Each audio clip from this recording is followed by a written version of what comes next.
Rupanya mudah je gastrik nak pulih. Mak aku dah lama kena gastrik. Pantang lambat makan sikit, perut terus pedih, rasa nak muntah. Kadang sampai menggigil tahan sakit. Malam-malam tak boleh tidur, perut berangin, asyik sendawa je. Macam-macam dah cuba, ubat klinik, susu, minyak angin.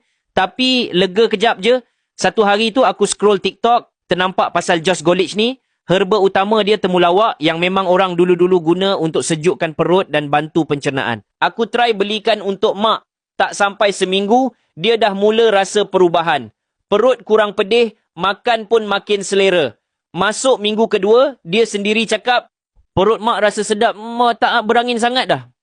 Temulawak ni bantu kawal asid dalam perut, kurangkan keradangan dan bantu masalah macam gastrik, kembung, pedih ulu hati. Senang je. 1 sachet sehari, terus minum. Kalau kau pun ada masalah macam ni atau nak ikhtiar untuk mak ayah, cubalah jus Golich. Tekan beg kuning kat bawah nak tahu harga promosi. Lain akaun lain harga, so cepat-cepat cek sebelum promo habis.